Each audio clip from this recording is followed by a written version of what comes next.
निश्चित रूप से राजस्थान के 2023 के चुनाव में हम लोग एक आश्चर्यचकित रिजल्ट देंगे, ऐसा हमें लग रहा है। कांग्रेस और बीजेपी के लोग भी मीडिया में नहीं देना, हमारा खबर नहीं छपा देना चाहते। ये कहते हैं कि इनकी मत छापना, नहीं तो हम आपको विज्ञापन नहीं देंगे।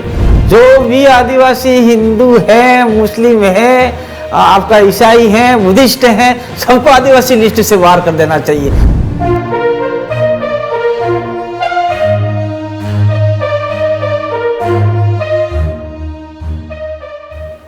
नमस्कार दोस्तों, मैं हूं श्याम सुंदर और मैं भी भारत की इस इंटरव्यू सीरीज में हम उन लोगों से बात करते हैं जो आदिवासियों के मसलों से सरोकार रखते हैं। इसके अलावा हम आदिवासी नेताओं, बुद्धिजीवियों, कार्यकर्ताओं से भी बात करते हैं। इसी सिलसिले में आज हम डूंगरपुर में हैं। राजस्थान, या यूं कहें कि दक्षिणी राजस्थान का ये एक महत्वपूर्ण ज़िला है जो आदिवासी बहुल भी है।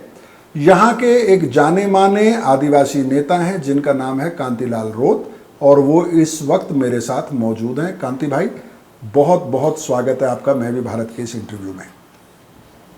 मैं भी भारत और श्याम सुंदर जी दोनों को इस आदिवासी इलाके में, विभिन्न प्रदेश के इलाके में आप आने पर बहुत बहुत धन्यवाद। जोहार आपका जी।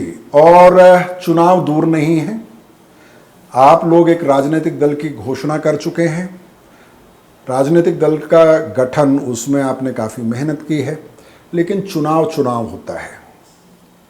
पार्टी के गठन में आपकी बहुत ऊर्जा गई है। चुनाव के लिए कितना तैयार हैं आप? पार्टी गठन में हमको लगभग ये 2 साल मान लो हो गया, लेकिन चुनाव के लिए मात्र 2 महीने बचे अब जी। तो हम पार्टी गठन के लिए जितनी ऊर्जा लगाई थी उससे 2000 गुना ऊर्जा हमको लगानी पड़ेगी चुनाव जीतने के लिए, क्योंकि हमारे सामने 2 राष्ट्रीय स्तर की पार्टियां हैं, कांग्रेस और बीजेपी। उसके बाद में तीसरी पार्टी और यहाँ चुनाव लड़ने वाली है अरविंद केजरीवाल की, आप पार्टी हो गया, और बीटीपी भी चुनाव लड़ेगा, और छोटे मोटे और जो दल हैं वो भी चुनाव लड़ेंगे। इसलिए हमने भी कमर कस ली है, और हमारे सामाजिक यूनिट्स है जिन्होंने गांव-गांव, और हमारे यहाँ पे फले बोलते हैं जिसमें 300-400 घर होते हैं, तो फले गांव-गांव में हमने हमारे कार्यकर्ता तैयार कर लिए हैं, और इसको लेके हम लोग बड़े उत्साहित हैं। और निश्चित रूप से राजस्थान के 2023 के चुनाव में हम लोग एक आश्चर्यचकित रिजल्ट देंगे, ऐसा हमें लग रहा है। देखिए, 2018 में भी आपने सबको आश्चर्य में तो डाला था। 2 विधायक आपके जीते, कई सीटों पर बहुत अच्छी परफॉर्मेंस रही। उसके बाद लोकसभा चुनाव में आपकी बहुत अच्छी परफॉर्मेंस रही, लेकिन वो पहली बार था। पहली बार काडर में बहुत उत्साह होता है, लोग भी थक चुके थे शायद राष्ट्रीय दलों से, आप में एक उम्मीद देखी जा रही थी। लेकिन फिर बीटीपी से आपका बिगाड़ खाता हुआ, आपने अपनी पार्टी लॉन्च की, और आप खुद कह रहे हैं कि 2000 गुना ज़्यादा एनर्जी की ज़रूरत होगी, ऊर्जा की ज़रूरत होगी। सवाल ये है कि वो 2000 गुना ऊर्जा आएगी कहाँ से? वो बैटरी क्या आपके पास है? देखिए, हमने जब 2018 में बीटीपी को इधर इस इलाके में लाए थे, लॉन्च किया था, उस समय इतने लोग जुड़े हुए नहीं थे हमारे से। और जैसे अभी कल हमने भारत आदिवासी पार्टी का परसों जो लॉन्चिंग किया, उसमें यहाँ का मूल मीडिया गायब था।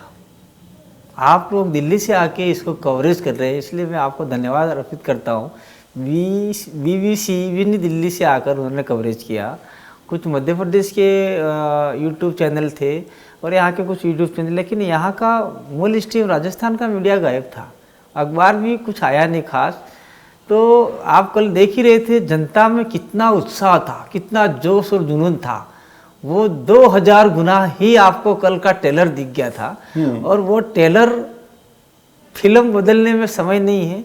जैसे हम लोगों ने गांव में एंट्री मारी और फले में एंट्री मारी, तो वो लोग हमारा इंतज़ार कर रहे हैं। निश्चित रूप से हमको चुनाव चिन्ह मिलने के बाद सारे चुनाव चिन्ह भूल जाएंगे और हमारा चुनाव चिन्ह हर घर तक पहुंच जाएगा। हम लोग ऐसा प्रयास करेंगे, और प्रयास के हम लोग पूरी मेहनत करेंगे। और 2000 यूनिट्स का जो ऊर्जा है वो ऊर्जा हर घर लगाएगा और जिताने का पूरा प्रयास करेगा। हम लोग 25-26 सीटों पे चुनाव लड़ने की बात चल रही है हमारी, क्योंकि हमारे पास इतना पैसा नहीं है जो हम लोग इन मेन पार्टियों को टक्कर दे पाए। हम जो जिताऊ सीटें हैं उन पे ही मेहनत करेंगे। 25-26 सीटों पे चुनाव लड़ेगी आपकी पार्टी, अभी बनी है। ऐसा बेहतर नहीं होता कि आप कुछ सीटें हैं जिन पर आप बहुत मतलब एकदम सर्टेन है आपकी जीत, जिसके बारे में एकदम अश्योर्ड हैं आपके ये तो जीत ही लेंगे, और किसी ऐसी पार्टी के साथ, जैसे आपने खुद कहा कि आम आदमी पार्टी आ रही है, केजरीवाल जी यहाँ पर भी चुनाव लड़ेंगे, उनके साथ किसी तरह का तालमेल कर लेते, किसी तरह की कोई अलाइनमेंट हो जाती? देखिए, हम लोगों ने किसी का अलाइनमेंट करके पार्टी नहीं बनाई है। हम लोगों ने अपने स्वयं के दम पे पार्टी बनाई है और स्वयं के दम पे हम लोग चुनाव लड़ेंगे। अलाइनमेंट करने का गलती गुजरात के लोग कर चुके हैं, भारत आपका बीटीपी के लोग, और जैसे ही बीटीपी का अलाइनमेंट हुआ और वहाँ बीटीपी धराशायी हो गई, सारा कैडर वो लेके एक्सपोर्ट हो गया, एक्सपोर्ट हो गया। उसी तरह से बीटीपी ने पहले आपका ओवैसी से गठबंधन करने का प्रयास किया था, उसमें भी बीटीपी धराशायी हो गई। तो बीटीपी ने इस मामले को देखा नहीं, हम कहाँ धराशायी हो रहे हैं। तो हम तो ये जो पार्टी बनाने के बाद में हमने कांग्रेस का भी हिस्ट्री पढ़ा है, बीजेपी का भी पढ़ा है, आपका कम्युनिस्ट का भी पढ़ा है, और ट्राइबल पार्टी देश के अंदर जितनी भी बनी है उनका भी हम लोग हिस्ट्री पढ़ते हैं, क्या क्या गलतियाँ किनसे हुई है, वो गलतियाँ हमसे नहीं हो, ये हम लोग प्रयास करेंगे। हम जीतने के बाद में किसको समर्थन देंगे, क्या मुद्दे रहेंगे, ये हमारा जाजम तय करेगा, हमारा एक विचारधारा है वो तय करेगा। उसके बाद में हम समर्थन देने का बात करेंगे। जब आपकी पार्टी का स्थापना सम्मेलन हुआ 10 सितंबर को, मैं और मेरे साथी वहाँ मौजूद थे सुबह से लेके शाम तक। हमने देखा है कि काफ़ी कमिटमेंट के साथ लोग आए, आपका सारा नेतृत्व ज़मीन पर बैठा, किसी के लिए कुर्सी नहीं थी। लेकिन चुनाव होता है, चुनाव में सारी पैंतरेबाजी चलती है, और आपका मुकाबला उन पार्टियों से है जिनके पास अथाह पैसा है और उन्होंने सत्ता चलाई है इस राज्य में, और एक पार्टी है जो केंद्र में सत्ता में है। तो वैसे में जिस रास्ते पर आप चल रहे हैं कि जनता फैसला करेगी, जनता उम्मीदवार चुनेगी, कोई हाई कमान नहीं होगा, क्या ये प्रयोग एडवेंचर तो साबित नहीं होगा? नहीं, ऐसा नहीं है। हमने ये प्रयोग पहले कर चुके हैं। जैसे ये बीटीपी के जो 2 लोग एक्स बीटीपी के एमएलए हैं, बीटीपी के नहीं, एक्स एमएलए बीटीपी के एमएलए राम प्रसाद डिंडा और राजकुमार रोहत, अब तो तकनीकी तौर पे कह सकते हैं उनको। हमने उनको प्रयोग के रूप में कर लिया है। उस जनता ने उनको चुना था और जो हमारी सिस्टम है उसके आधार पे, उसके बाद में हमने आपका पंचायती राज चुनाव में भी हमने देख लिया है 152 के आसपास हमारे पंचायत समिति सदस्य इस इलाके में हमने जिता के रखे हैं। इसके बाद में आपके डूंगरपुर और बांसवाड़ा के बांसवाड़ा में कमी था मामला, तो डूंगरपुर और बांसवाड़ा में जिला परिषद सदस्य हमने जिता के भेजे हैं। तो हमने देख लिया है। तो निश्चित रूप से हम लोग चाहते हैं, देखना चाहते हैं, अब की बार भी हम लोग जनता तय करेगी, वही जाएगा, क्योंकि वोट जनता ही देगी और जनता ही कुछ लोगों से पैसा ऐंठती है। जनता ही कुछ, सारे जनता नहीं, कुछ लोग ऐसे होते हैं जो किसी से पैसे लेके जेब में डाल देते हैं। तो हम लोग चाहते हैं कि वही जनता तय करे कि हमारा नेता कौन, ये हम चाहते हैं। इसलिए निश्चित रूप से हम सफल हो पाएंगे।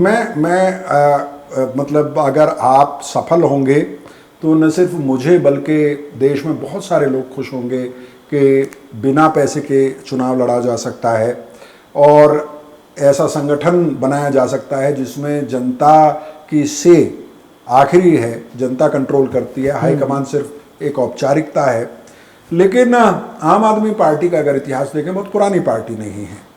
उन्होंने भी ये कहा था कि हमारे पास पैसा नहीं है खर्च करने के लिए, लोग तय करेंगे, हमारे उम्मीदवार लोगों के प्रति उत्तरदायी होंगे, कोई बड़ा नेता नहीं होगा, कि कोई व्यक्ति पूजा नहीं होगी। लेकिन आप जानते हैं कि आम आदमी पार्टी का प्रचार कितना सघन होता है, कितना खर्च वो चुनाव प्रचार पर करते हैं, तभी वो कांग्रेस जैसी पार्टी को पंजाब में हरा पाए और दिल्ली में भी वो सत्ता में बने हुए हैं। उन्होंने कुछ अच्छे काम किए हैं, वो अपनी जगह पे है, लेकिन सिर्फ अच्छे काम से चुनाव नहीं जीता जा सकता है। आपकी इतनी बड़ी रैली हुई, आपने खुद कहा कि डूंगरपुर से छपने वाले एक भी अखबार में एक फोटो तक आपकी सभा का नहीं छपा। छोटा आया, छोटा, बहुत छोटा आया। बहुत छोटा आया। तो बिना मीडिया को साथ लिए, बिना प्रचार किए हुए, बिना आप एक बड़ा कैंपेन खड़ा किए हुए कैसे जीतेंगे? देखिए, हमने प्रकृति से कुछ सीखा है। जैसे मजबूत लकड़ी होती है, उस लकड़ी के अंदर दिमाग जो होता है अंदर ही अंदर चलता रहता है, और लास्ट में आपका पैर जब उस पर रखने जाओगे तो इंसान दब जाता है। ठीक उसी प्रकार से राजस्थान की जो सरकार थी बीजेपी की, वो कांग्रेस वाले ऐसा नहीं मानते थे कि ये 2 सीटें ले आएंगे। तो हमें निश्चित रूप से आभास भी हो रहा है और हमें विश्वास भी है कि कांग्रेस और बीजेपी के लोग भी मीडिया में नहीं देना, हमारा खबर नहीं छपा देना चाहते। ये कहते हैं कि इनकी मत छापना, नहीं तो हम आपको विज्ञापन नहीं देंगे। ये हमने आज थोड़ा भी सोच लिया, समझा है। तो मैंने उस समय जब मैं 2018 में चुनाव लड़वा रहा था और सबका प्रचार कर रहा था, तो दिल्ली से ललन टॉप आए हुए थे जी। तो ललन टॉप वाले कह रहे थे, मेरा इंटरव्यू लिया था, तो मैंने कहा था कि यहाँ की मीडिया कहाँ गई? मैंने कहा यहाँ की मीडिया पैसे मांगती है, हमारे पास नहीं है। तो वो मीडिया फिर मेरे पास आई थी कि आपने हमारी शिकायत करी थी दिल्ली तक ही। तो मैंने कहा शिकायत नहीं करी, मैंने सत्यता बताई थी। तो जैसे आप, मैं भी भारत, जैसे आप राज्यसभा टीवी में रह चुके हैं और आपका अपना स्वयं का जो एक चैनल चलाया है, जो भी आपकी आजीविका के लिए, तो दिल्ली से आप अपना स्वयं का पैसा खर्च करके आ रहे हैं और यहाँ का मूल स्ट्रीम का मीडिया गायब है।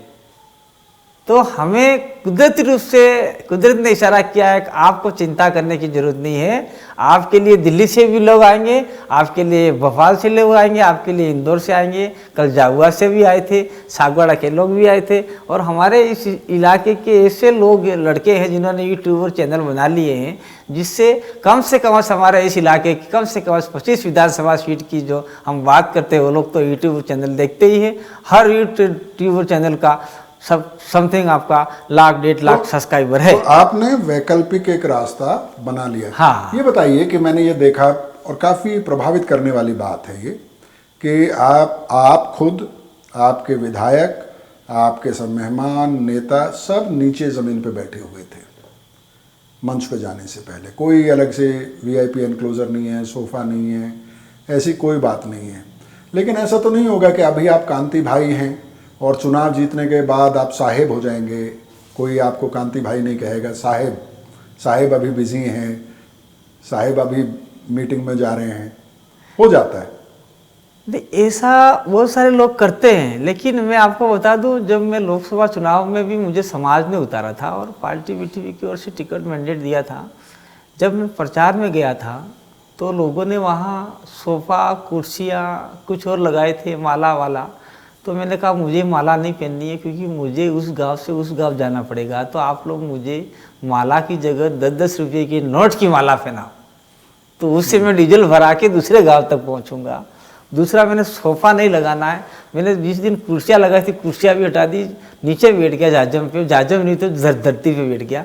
तो हमारे में मनसा है, क्योंकि हमारे बाप दादा उसी धरती से उठकर आए हैं, इसी ज़मीन से उठकर आए हैं। इस ज़मीन, धरती हमारी माता है, तो उसको हम वंदन करते हैं, जिससे हमारा पेट भी चलता है। तो हम धरती से पे बैठने से हम नीचे नहीं हो जाते। और हमारा जो कार्यक्रम होते हैं, निश्चित रूप से ये कार्यक्रम पार्टी का था, फिर भी आपने देखा हम लोग सारे पहले नीचे बैठे।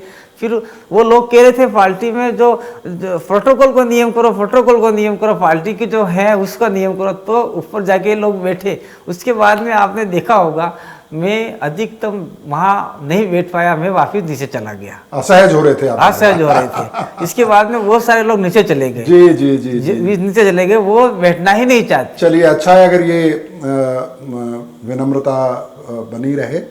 और अगर मुद्दों की बात करें, इस बात में कोई दो राय नहीं है कि आप के संगठन ने आदिवासियत की जो पहचान है उसके लिए काम किया है इस इलाके में, लेकिन और कौन से ऐसे मुद्दे हैं जिनको लेकर आप मुकाबला करेंगे भारतीय जनता पार्टी और कांग्रेस का आदिवासी इलाकों में? आदिवासी इलाकों में अभी वर्तमान में तो बीजेपी तो एक ही मुद्दा लेके चल रही है, धार्मिकता का। धर्म में आदिवासियों को बांटो, दूसरे को आपका हिंदू मुस्लिम से लड़ाओ, क्रिश्चियन को आपका हिंदू से लड़ाओ, आदिवासी को लड़ाओ। तो हम चाहेंगे कि देश में जो संविधान में लिख रखा है धर्मनिरपेक्षता, उस मुद्दे को लेकर हम लोग आगे बढ़ेंगे। देश में मानवता बनी रहनी चाहिए। और अभी महंगाई के नाम पर चुनाव भाजपा ने भी लड़ा था, कांग्रेस ने भी महंगाई के नाम पे लड़ा था। सिलेंडर जब महंगे हो रहे थे 100 रुपये, तब स्मृति ईरानी सिलेंडर लेके बहुत बड़ी रैलियाँ निकाल रही थी। आज स्मृति ईरानी चुप है, और हमारे राजस्थान में भी चुप है। जब यहाँ सिलेंडर की भाव बढ़ गया तो बैलगाड़ी पे रैलियाँ निकाल रहे थे, आज सब गायब है। तो ये तो वक्त के साथ में हो सकता है, कुछ जेटे अप डाउन होती रहती है, लेकिन उसके बावजूद भी अगर आपने जिस मुद्दे को लेके चुनाव लड़ा था उस मुद्दे को आप धरातल पे लेके नहीं जाएंगे तो हमारे पास तो उनके सारे मुद्दे हैं जिन्होंने जनता के सामने वादे किए थे, वो वादे पूरे नहीं किए। उसके लिए कोई अपोजिशन पार्टी खड़ी नहीं हुई। राजस्थान में बीजेपी ने भी कोई अपोजिशन की भूमिका नहीं निभाई है, और केंद्र में कांग्रेस ने भी कोई अपोजिशन की भूमिका नहीं निभाई है। हम चाहते हैं कि इस इलाके में, राजस्थान हो चाहे केंद्र में हो, एक सशक्त अपोजिशन की भूमिका निभाने वाला कोई पार्टी बने, तो उसको हम लोग समर्थन दे सकते हैं। बिल्कुल ठीक बात है कि आपको ये अधिकार होगा कि आप केंद्र सरकार की विफलताएं, आप राज्य सरकार की विफलताएं, राज्य में कांग्रेस की सरकार है, केंद्र में बीजेपी की सरकार है, ये अधिकार है आपको। लेकिन आपको जनता को कुछ वादे अपनी तरफ से भी करने होंगे कि कल को अगर भारत आदिवासी पार्टी के कांतिलाल रोत और बाकी लोग विधायक बनते हैं तो करेंगे क्या आदिवासी इलाकों के लिए? देखिए, 1952 से चुनाव चालू हुए, आम चुनाव, उस समय से आदिवासी इलाके में जो वोट बैंक के नाम से आदिवासियों को लूटा गया, सिर्फ मात्र उनको वोट बैंक तक ही सीमित रखा। और जो इनको राइट्स देने थे संवैधानिक, वो राइट्स तो अपन सब जानते हैं मिले नहीं है, और पूरा देश जानता है जो मिले नहीं है। और इसके अलावा जो स्थानीय मुद्दे हैं, स्वास्थ्य, शिक्षा, रोजगार, वो भी उनको मिला नहीं है। आज यहाँ पे ऐसी स्कूलें भी हैं जहाँ पे सब जर्जर अवस्था में। यहाँ आप जहाँ तक नहीं पहुँचे वहाँ का मैं बता दूँ, ऐसे रोड हैं प्रतापगढ़ इलाके में जो दुर्गम स्थल है, जहाँ पे ट्राइबल मिनिस्टर 2 बार रह चुके नंदलाल, वहाँ पे आज का जो तस्वीर देखते हैं अपन, तो जो बच्चियाँ हैं वो उनके पैर इतने कीचड़ में जा रहे हैं, स्कूल जा रही है वो। और हमारे डूंगरपुर हो, चाहे प्रतापगढ़ हो, चाहे बांसवाड़ा हो, चाहे उदयपुर हो, जो आदिवासी इलाका है, वहाँ तक रोड जो सुविधा होनी चाहिए, रोड नहीं है, नल नहीं है। आज बाज़ार में जो लोग रहते हैं, सिटी में जो लोग रहते हैं, वो इंसान माने जाते हैं, और जो गांव में लोग रहते हैं उनको जानवर से भी बेहतर स्थिति में ज़िंदगी गुजारनी पड़ती है। तो हम लोग चाहते हैं कि जो गांव के लोग हैं उनको भी बाज़ार के लोगों के बराबर दर्जा दिया जाए। ये हमारा मूल मकसद रहेगा, क्योंकि गांव में मात्र आदिवासी ही नहीं रहता, जनरल समाज भी रहता है, वो भी शोषित है, वंचित है, पीड़ित है मूलभूत सुविधाओं से। आपने शोषित, वंचित, पीड़ित शब्द का इस्तेमाल किया। आपने कहा कि गांव के लोगों को जिनावर समझा जाता है। अभी आरएसएस चीफ जो हैं मोहन भागवत, उन्होंने आरक्षण को डिफेंड किया है कि अगले 200 साल भी अगर आरक्षण की व्यवस्था बनाए रखी जाने की ज़रूरत पड़े तो वो रखी जानी चाहिए। उन्होंने कहा आरएसएस आरक्षण का समर्थन करती है क्योंकि आप शेड्यूल ट्राइब से हैं और आपने भारत आदिवासी पार्टी बनाई है। और अक्सर हमने ये देखा है, और बहुत अक्सर क्या मतलब छत्तीसगढ़ में देखा, पश्चिम बंगाल में देखा, झारखंड में देखा, आरएसएस से जुड़े हुए संगठन ही उन आदिवासियों का आरक्षण खत्म करने की बात कर रहे हैं जिन्होंने ईसाई धर्म अपना लिया है। तो आप इसमें कोई विरोधाभास देखते हैं, या ये मोहन भागवत की मजबूरी है, या क्या, कैसे? देखिए, मैं मोहन भागवत का विरोधी नहीं हूँ। मोहन भागवत जी अपना काम करें, रोटियां चलाएं, हमें उससे कोई लेना देना नहीं है। लेकिन मैं ये साफ आपके चैनल के मार्फत से कहना चाहता हूँ, इस शब्दों को काटे ना काटे आपका चैनल समझे, क्योंकि आदिवासियों को जो आरक्षण दिया है मोहन भागवत या मोहन भागवत के पिताजी ने या उनकी पीढ़ियों ने नहीं दिलाया है। जो आदिवासियों को आरक्षण मिला है, जो हमारे बाप दादाओं ने लड़ झगड़ के लिया है, चाहे आपका झारखंड का हो, चाहे उड़ीसा का हो, चाहे मध्य प्रदेश का हो, चाहे गुजरात का हो, चाहे राजस्थान का हो, तब आरएसएस हमारे विरोध में खड़ी थी, आदिवासियों के विरोध में। तो आज वो कहने के कैसे कह सकते कि 200 साल तक चले? वो तो अंडरग्राउंड आपका आरक्षण काट रहे हैं आदिवासियों का। दूसरी बात ये है कि उन्होंने कहा, ये दूसरा सवाल ये था कि आदिवासी इलाके में उन आदिवासियों का आरक्षण काटा जाएगा, काटने की बात हो रही है जिन्होंने ईसाई धर्म अपना लिया।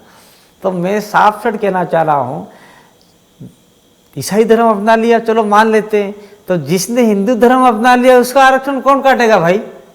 आदिवासी तो हिंदू ही नहीं है। आदिवासी ने मुस्लिम धर्म अपना लिया, आदिवासी ने बुद्धिस्ट धर्म अपना लिया, मात्र ईसाई के पीछे क्यों पड़े? ईसाई के लिए इसलिए पड़े हो कि ईसाई अंग्रेजों के समय में अंग्रेज आए थे, वो अपनी छाप छोड़ गए, ये ईसाई इसलिए पड़े हैं।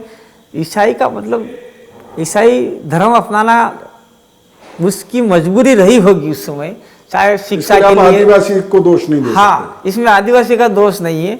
शिक्षा के लिए, कुछ स्वास्थ्य के लिए, कुछ के लिए। और दूसरा क्या है कि हिंदू धर्म में वर्ण व्यवस्था है, तो वर्ण व्यवस्था में आदिवासी आता नहीं है, और आदिवासियों को तो अति शूद्र मान लिया उन लोगों में, तो हम तो अति शूद्र है ही नहीं, वर्ण व्यवस्था में आते ही नहीं है।